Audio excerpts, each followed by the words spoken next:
வணக்கம். இன்னைக்கு நம்ம பார்க்க போறது ரொம்பவே சுவையான இட்லி பொடி எப்படி அரைக்கிறது அப்படின்னு தான் நம்ம பார்க்க போறோம். வாங்க எப்படி செய்யலாம்னு பார்க்கலாம். அதுக்கு முன்னாடி நம்ம சேனலை நீங்க இன்னும் சப்ஸ்கிரைப் பண்ணலன்னா மறக்காம சப்ஸ்கிரைப் பண்ணிட்டு கூடவே இருக்க பெல் ஐகானை கிளிக் பண்ணிக்கோங்க. ஃபர்ஸ்ட் ஒரு வானல் எடுத்துக்கோங்க. அதுல நம்ம எண்ணெய்லாம் ஊத்த தேவையில்ல. ஒரு 100 கிராம் அளவுக்கு கடலை பருப்பை போட்டுக்கலாம். இப்போ இதை நல்லா பொன்னிறமா ஆகிற அளவுக்கு நல்லா வறுத்து விட்டுக்கலாம். நம்ம எவ்வளவுக்கு வறுக்கிறோமோ அந்த அளவுக்கு நல்ல மணமா இருக்கும் பொடி.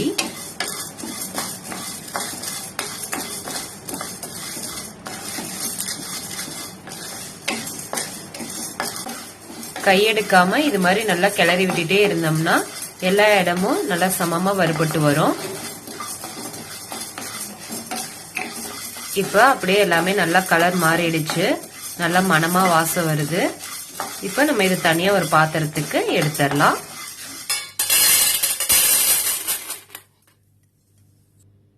அடுத்து நம்ம 100 கிராம் அளவுக்கு உளுந்த பருப்பை போட்டு நம்ம வறுத்துக்கலாம்.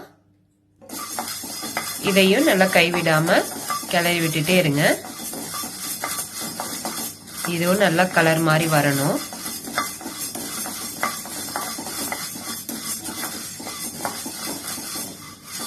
இட்லி பொடியெல்லாம் நம்ம கொஞ்ச நாளைக்கு வச்சு யூஸ் பண்ணக்கூடியது. அதனால இது மாதிரி நல்லா வறுபட்டு நம்ம அரைச்சு வச்சுக்கிட்டோம்னா ரொம்ப நாளைக்கு கெட்டு போகாம நல்லா இருக்கும். உளுந்தும் இப்ப நல்லா கலர் மாறிடுச்சு. நம்ம இதை எடுத்துடலாம். அடுத்து நம்ம மிளகு 1 ஸ்பூன் போட்டுக்கலாம். கூட 1 டீஸ்பூன் அளவுக்கு சீரகத்தையும் போட்டு நல்லா நம்ம வறுத்துக்கலாம். இப்போ நல்லா வறுத்தாச்சு. இதே நம்ம தனியா எடுத்து வச்சிடலாம். அடுத்து நம்ம ஒரு 2 ஸ்பூன் அளவுக்கு எள்ளு ஆட் பண்ணிக்கலாம். நான் இப்போ கருப்பு எள்ளு தான் ஆட் பண்ணியிருக்கேன். நீங்க வெள்ளை எள்ளு இருந்தாலும் ஆட் பண்ணிக்கலாம். இப்போ இதையும் நல்லா வறுத்துக்கலாம். இது சீக்கிரமா நல்லா இந்த சவுண்டு கேக்குது பாருங்க. அது வந்தோன்னா நம்ம எடுத்துட வேண்டியதான். அவ்வளவுதான், எல்லாம் வெடிச்சிருச்சு. நம்ம எடுத்துடலாம். அடுத்து ஒரு 10 காஞ்ச மிளகாவை சேர்த்தி அதையும் வறுத்துக்கலாம். கூட ஒரு இனுங்க அளவுக்கு நம்ம ஒரு கொஞ்சம் கருவேப்பிலையை சேர்த்திடலாம். சேர்த்தி அதையும் நல்லா வறுத்துக்கலாம்.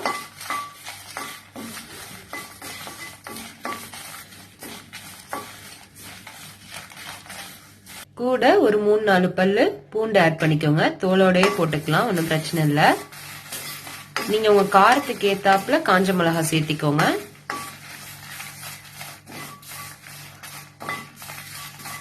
இது எல்லாத்தையும் நல்லா மொறுமொறுன்னு ஆற அளவுக்கு வறுத்துக்கோங்க. கூடவே தேவையான அளவு உப்பு சேர்த்திக்கோங்க. லைட்டா கட்டி பெருங்காயம் 1 போட்டுக்கோங்க. நீங்க தூள் பெருங்காயம் இருந்தாலும் சேர்த்திக்கலாம். பாருங்க, இது மாதிரி நல்லா மொறுமொறுன்னு சத்தம்லாம் கேக்குது பாருங்க. இந்த அளவுக்கு நல்லா வறுபட்டோன்னு நம்ம வேற பாத்திரத்துக்கு மாத்திர வேண்டியதுதான்.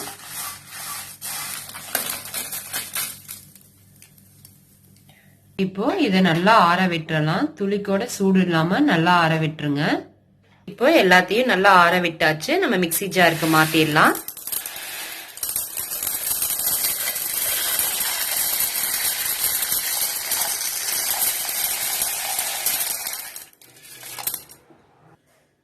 இப்போ இதை நம்ம அரைச்சிட்டு வந்துடலாம். ரொம்ப நைஸாலாம் அரைச்சிடாதீங்க. லைட்டா கொரகொரப்பா இருக்க மாதிரியே அரைச்சு எடுத்துக்கலாம். அவ்வளவுதான், நல்லா அரைச்சிட்டு வந்தாச்சு. இது மாதிரி நல்லா கொரகொரப்பா அரைச்சு எடுத்துக்கோங்க. அவ்வளவுதான். இப்ப ரொம்பவே டேஸ்டான சூப்பரான இட்லி பொடி ரெடி ஆயிருச்சு. இது மாதிரி நீங்களும் செஞ்சு பாருங்க. செஞ்சு பார்த்துட்டு எப்படி இருக்குன்னு கமெண்ட்ஸ்ல சொல்லுங்க. மறக்காம நம்ம சேனலை சப்ஸ்கிரைப் பண்ணிக்கோங்க.